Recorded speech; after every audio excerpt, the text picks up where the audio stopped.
Hello everyone. In this video, we are going to discuss the first case of this year's ethics paper. Question number 7. I'm pretty sure you must be familiar already with the case, but just to get on with the case and before discussion, let me first read out the case. I'll read and you please listen attentively. You're working as an executive in a nationalized bank for several years.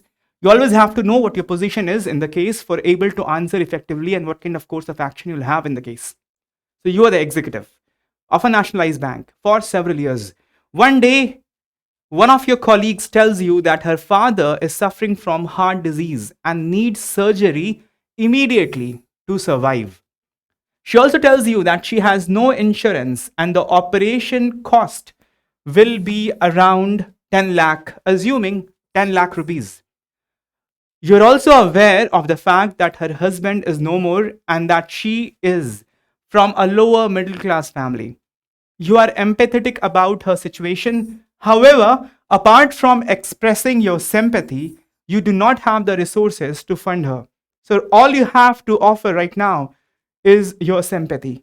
A few weeks later, you ask her about the well being of her father, and she informs you about his successful surgery and that he is recovering very well. She then confides in you that the bank manager was kind enough to facilitate release of rupees 10 lakh from a dormant account of somebody to pay for the operation with a promise that it should be confidential and be repaid at the earliest. But the confidentiality already has been broken by her by she confiding it now in you, the confidential information. Anyways, she has already started paying it back and will continue to do so until it is all returned.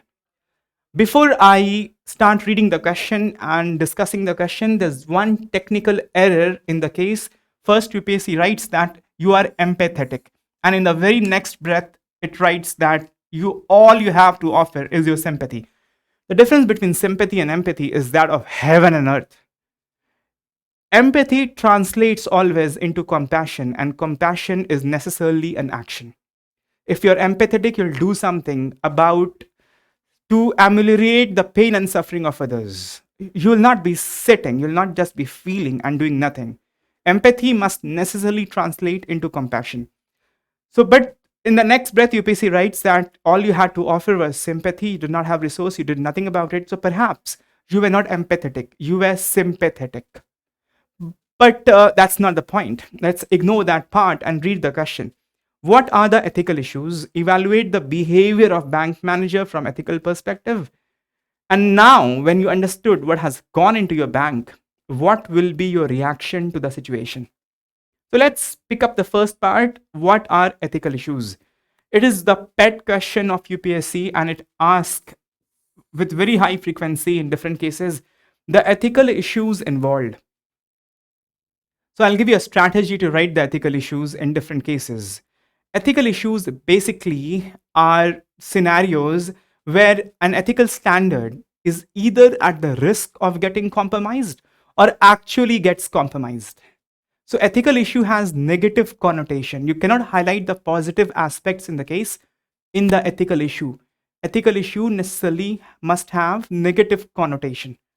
So how to go about writing ethical issues? I'm sorry. How to go about writing it?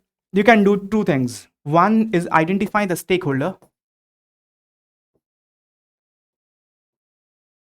and then overlap the stakeholders with the ethical standards. There are many ethical standards and there are many approaches for ethical principles. For example, there are rights-based approach. The Constitution of India also, after defining India, that is Bharat, and who will be the inhabitants of India, who will have the citizenship, immediately comes to fundamental rights. That's the first thing discussed in the Constitution. So Constitution also adopts a rights-based approach.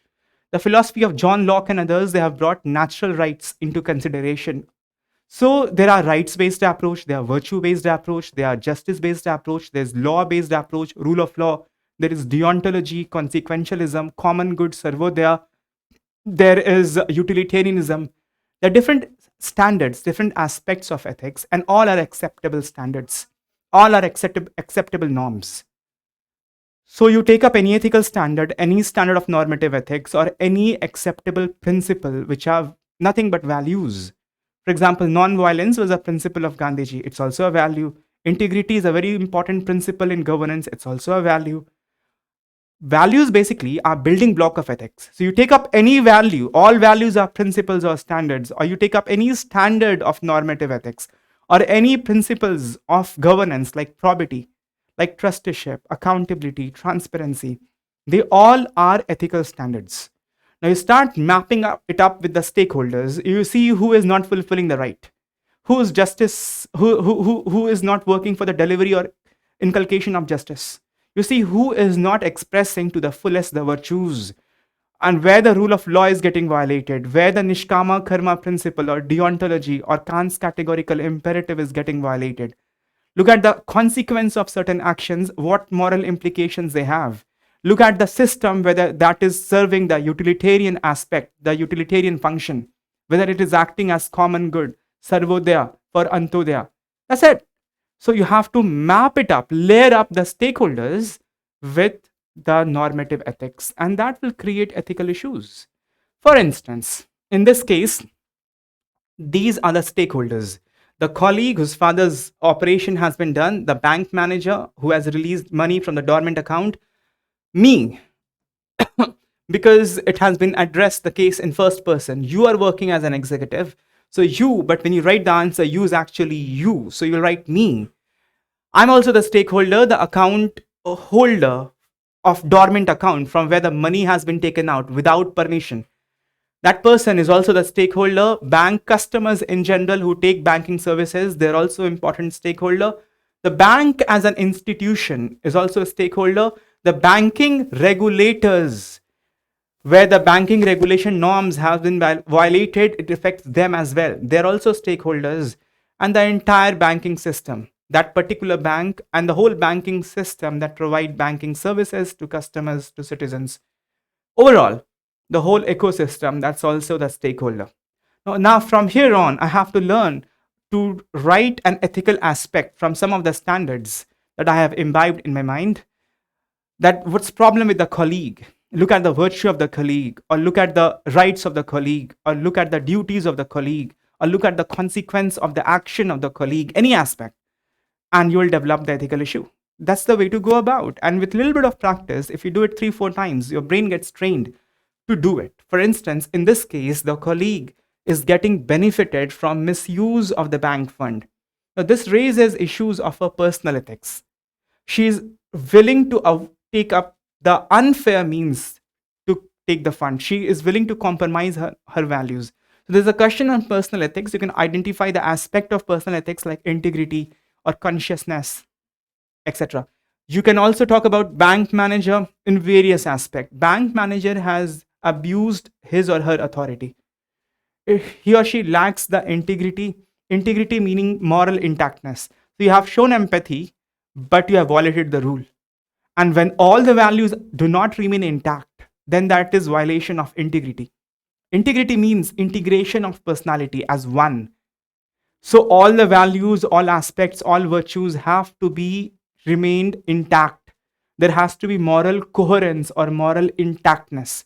So when you are willing to compromise some aspect of your character, some aspect of your virtue, that's a case of lack of integrity that the bank manager has shown. Lack of principles of transparency, accountability, rule of law, his willingness to erode the work culture, etc., etc. There are many aspects that you can pick up.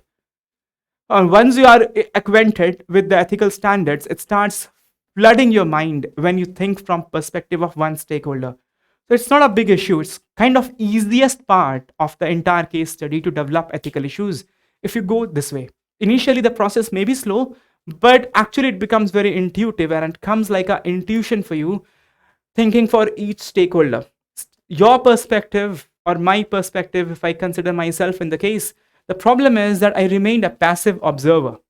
There are both things written in the case, empathy and sympathy, but we take it that it's a case of sympathy, not empathy.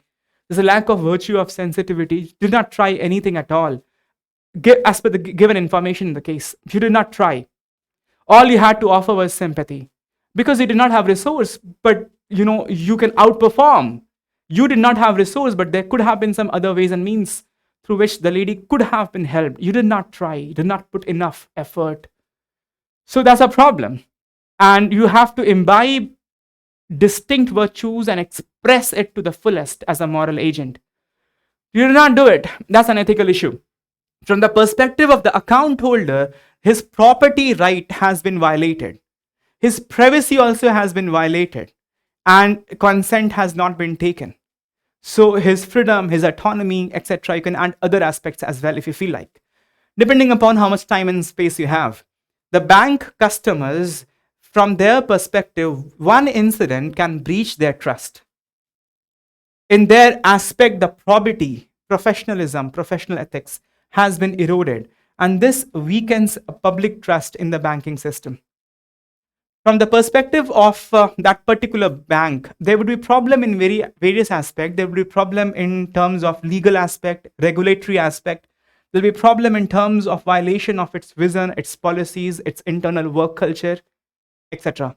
From the perspective of the banking regulator, there has been disregard for banking regulation. The principle of fairness, rule of law, justice, good governance measures that has been given as a suggestion by the regulators, that has been violated. That's also an ethical issue. From the perspective of the whole banking system, there is overall erosion of trust, lack of reputation to the banking system, the confidence, credibility, etc. has been violated. The banking system overall will not act in terms of utilitarian principle. So you can bring different aspects with regard to different stakeholders that will develop the ethical issue. You learn it once and it's for once and also for all, because this is a pet question of UPSC. They ask every year in many of the case studies to identify the ethical issues. If you go about like this, it is mechanical, but it's very fast. And you'll develop a whole plethora and broadness in the ethical issue. That answers the first part. The second part of the case is evaluate the behavior of bank manager from an ethical point of view.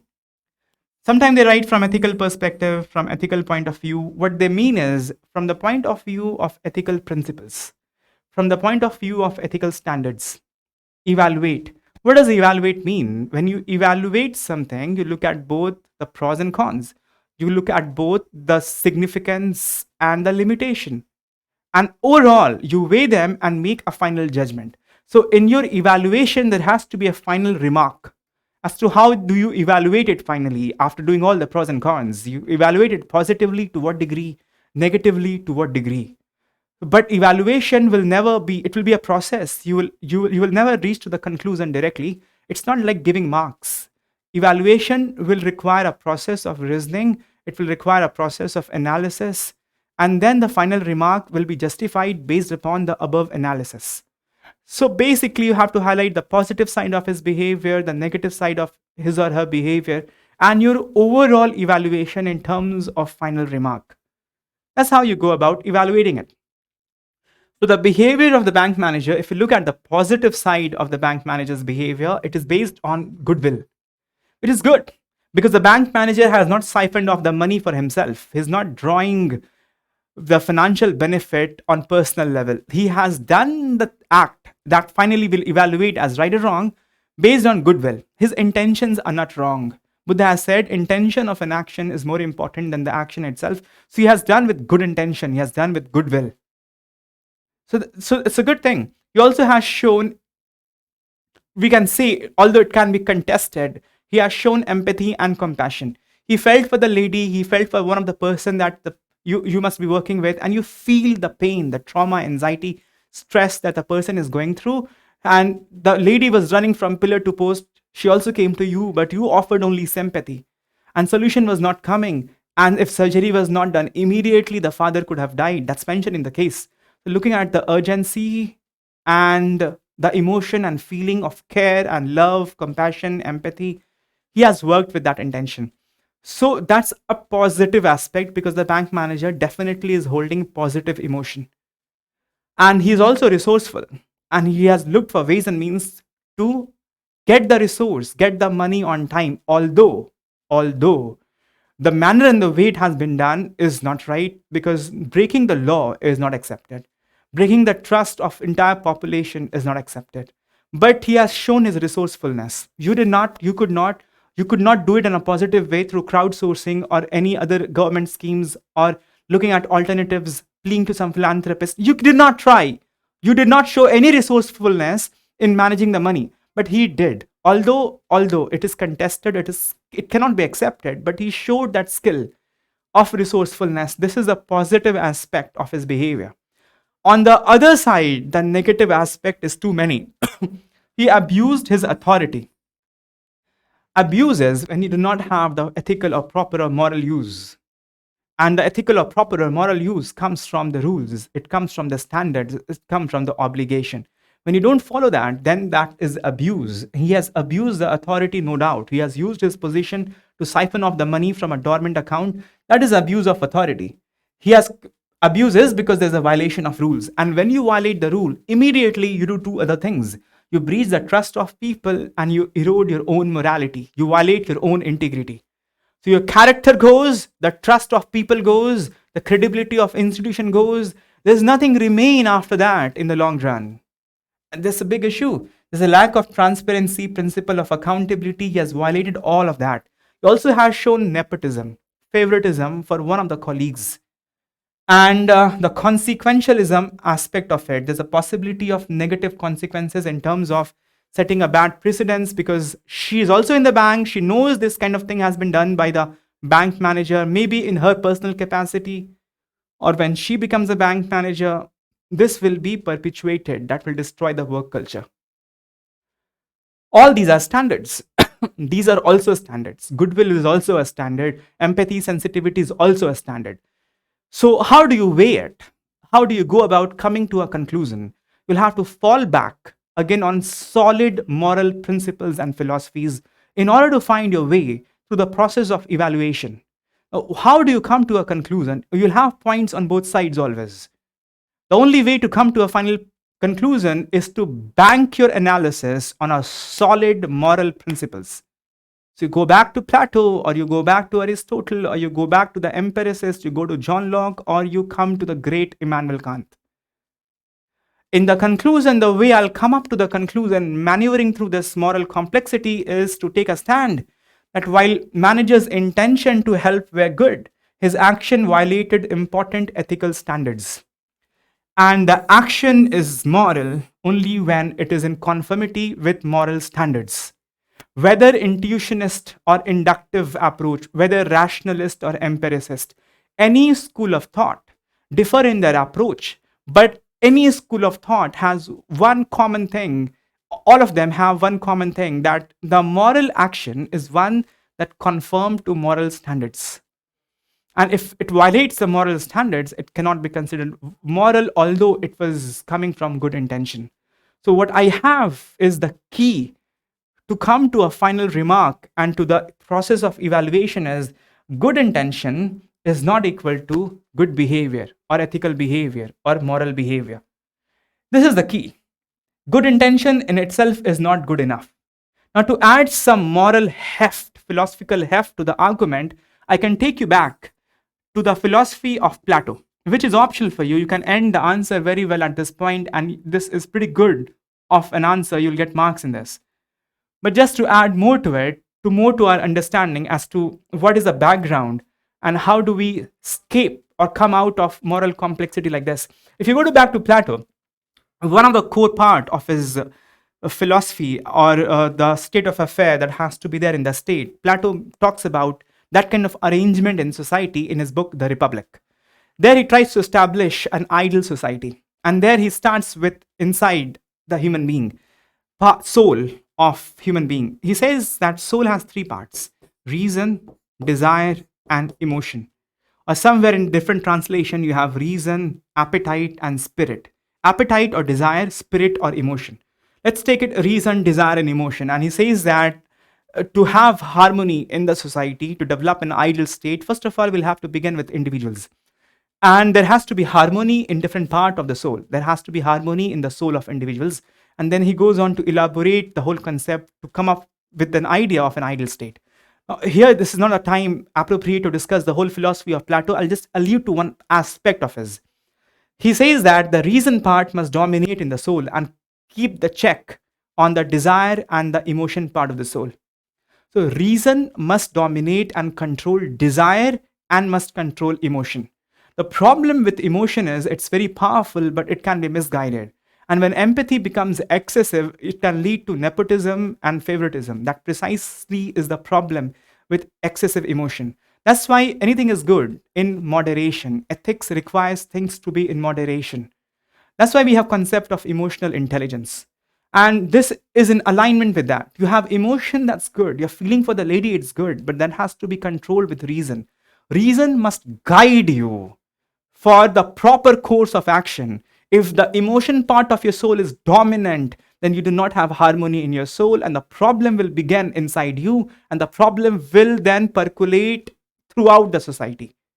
And that will happen. The whole banking system will collapse if the reason part of the bank manager soul is not working.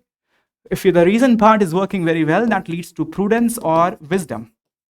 And wisdom must guide the ethical action. So this way we can conclude that actually just feeling sensitivity and emotion and empathy is not enough. It must be guided. The same concept is there in your syllabus in form of emotional intelligence. Emotional intelligence is about managing different aspects of your emotion apart from other things. If you come to John Locke has talked about the ethical aspect when the people, they are equal and independent. When people are equal and independent and they follow the moral obligation, then the action is ethical. This is the prerequisite for any moral action. Later on, this thing has been analyzed very well, and this comes out very, very well in the philosophy of Immanuel Kant. Immanuel Kant begins his moral philosophy from goodwill.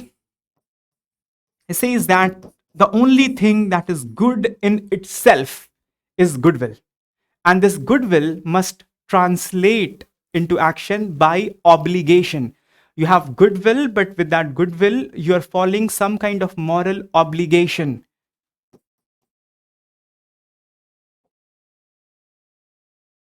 So this goodwill, you have freedom to decide, you also have free will, but you always choose to do the right thing. So these two things go together, and his whole philosophy, moral philosophy, can be condensed into a very small phrase that it comes from two things. It comes from, first of all, your freedom to decide. So that freedom, that free will actually forces you to choose the right thing. So again, there's application of reason. So it comes from two things, reason plus duty. So this reason takes care of right use of goodwill, and duty take care of moral obligation. And when these two things are clubbed together, only then you have moral actions in force. So emotion alone don't do it. Good intention alone don't do it. That intention has to be clubbed with your obligation, with your dutifulness, with your code of conduct. And when these two things are clubbed together, only then the action is moral. And that is what Plato also talked about. You must have emotion, you must have feeling, but that has to be controlled, guided by reason. So wisdom must control your other aspect of soul, giving rise to temperance and courage. That's how it works. That's the whole idea of integrity, having all values together. And with that moral intactness, your behavior can be just to be moral. But here the bank manager seems to have overtly gone using the emotion aspect of his soul and not the reason aspect. So I evaluate it to be having good intention, but that falls short of good behavior. That's my evaluation of bank managers' behavior. Overall, this is how you can go about answering the second part. Now let's come to the third part. How would you react to the situation? I'll give you a tip that will be very, very valuable to you in the long run when you write many, many cases. In the last part, they ask you differently. Sometimes they ask you what should be your course of action. How do you react? There are different ways. What will you do? There are different ways of asking the last part. And this is the most crucial part of the case, by the way. When they ask you, whatever, how will you react? What will you do? What will be your course of action? It's a good idea to divide the answer into two parts, short term and long term. You have to do it. Most people don't do it. Your reaction should have two aspects. What will you do in short term? How will you react in short term? And how will you react for the long term? In the short term, you have to solve the problem you're holding. In the long term, you have to solve the problem of the system. You have to change it systemically so that the problem never arise again. You do not have to just solve the instance in the case. You have to see the root cause, why the problem came up, and you have to change the whole system so that the problem never comes up again. People don't do it. I tell you, it's a damn important thing. If you don't do it, you haven't answered. Your response is not adequate. So short term. Now, what will you do in short term? You can do many things in the short term, but mind you, this reaction is after everything has happened. And many people write for the answer of this case that you will try to arrange for money for the operation. Operation already has happened. Now he's recovering. Father is already doing well. It has happened already. You can't change it. Money has already come out of dormant account. You can't change it. What will you do now means how will you react? The question actually is asking you, now you have got the confidential information from your colleague. Now you are in know of the information that something wrong has happened and illegally money has been taken out from a dormant account. Now, once you know it, will you turn a blind eye to it? Will you ignore it, pretending that you never heard from your colleague? Or will you do whistleblowing? Will you bring the matter to the light? Will you inform the banking management that something illegal has gone at your workplace? That's the question. What will you do? If you raise your voices, if you do who Allah, there's a risk that both of them will go to jail because both of them have done illegal thing. Law will take course on them. They will be punished. But you understand it has been done with good faith, goodwill, good intention. That's the dilemma. That is what they're asking. What will you do? How will you react? So it's very clear that you will not be turning blind eye to any illegal thing. You will take the opportunity to change the system with care and compassion. So what will you do in short term is to identify something wrong has gone. You'll express empathy. Last time you expressed sympathy. You please express empathy for colleague situation while voicing concern over the unethical practice. You have to explain to them that this thing what has happened will have larger ramification on the system. You will discourage this kind of secrecy, this kind of lack of transparency and lack of accountability in the process in decision making that will have consequences, breach of trust, etc. After this, you will inform it to the banking authorities, but you will request them to not press legal charges on compassionate ground. This is what you can do and hope for. Now, it is up to the banking management to decide whether they are going to press charges or not, whether they are going to be punished externally or internally.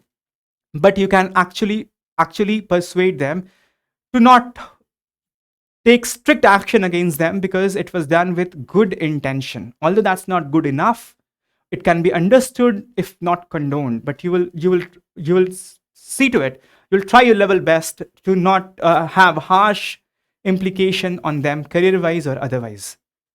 This is the best you can hope for. If this is done, that's the best. Then you counsel them, counsel them on secrecy, counsel them on lack of transparency and the risk that they have put the whole system in. Then in the short term, you can do certain things. You can inform the account holder and ask for apology, forgiveness. And if the person forgives you, then from there things can be easy. And since it was a dormant account, maybe he will let the money go. And maybe he or she will agree to it that let the money come back in the regular interval because anyway the account was dormant. But we do not know whether the account was dormant because of lack of interest of the person in the account or the person is dead. We do not know. But if the person is alive and you can give a letter of forgiveness from that person, that's the best thing to do the damage control. So if that is not possible, what you can do is you can go for crowdsourcing, if that is an option, take some help of any philanthropist to give the money back into the dormant account. Last time you were only sympathetic. Now this is also your chance to redeem yourself and show some empathy.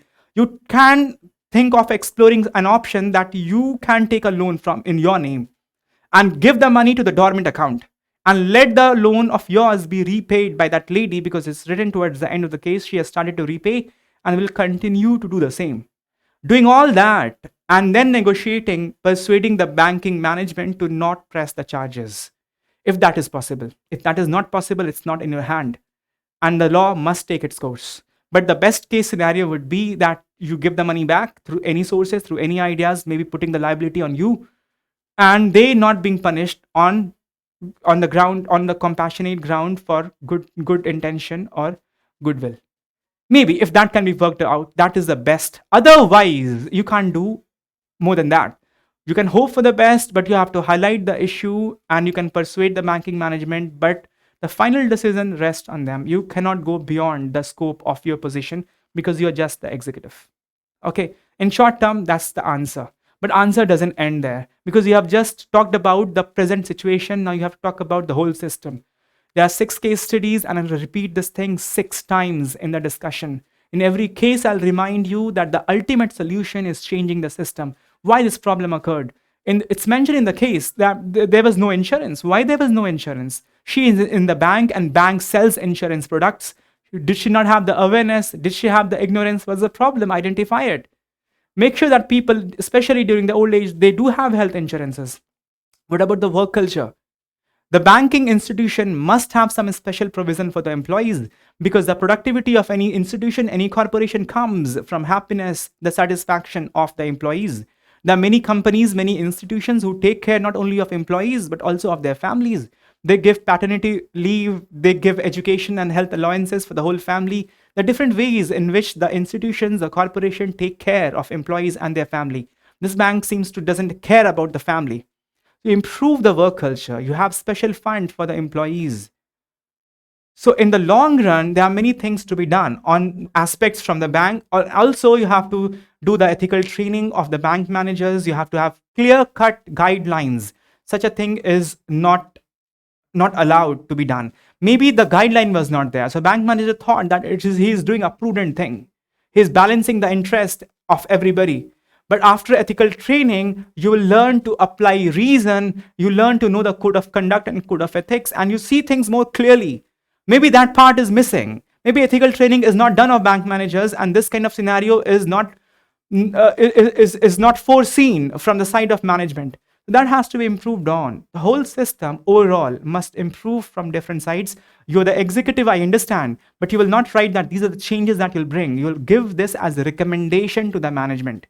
No matter what your position is, short-term and long-term answer has to be given. But the language will change. So if suppose you were the banking head, so you will try to set up a committee to give recommendation and formulate a policy for these things. But you're the executive right now, so you can write to the banking management giving recommendation from your side. Nobody will stop you in doing that. So you have to highlight the long-term aspect as in any form. Right? So that will end the case. And my final conclusion for the case is that empathy and compassion are integral values. They're essential, but cannot supersede duty and principle. Ultimately, the moral conduct comes from moral principles, not from our intuition. And let me remind you of a question that UPSC has asked in section A, the difference between moral intuition and moral reasoning. Intuition makes us feel immediately. It's an immediate cognition, our instinct. It's our moral reflex. Maybe right, maybe wrong. We have to do the analysis. We have to do using moral reasoning. Think of it, think of the consequences, and think it through before taking action. And that's the difference. You see, if you have only moral intuition, you'll trip. Ultimate action has to come from reason.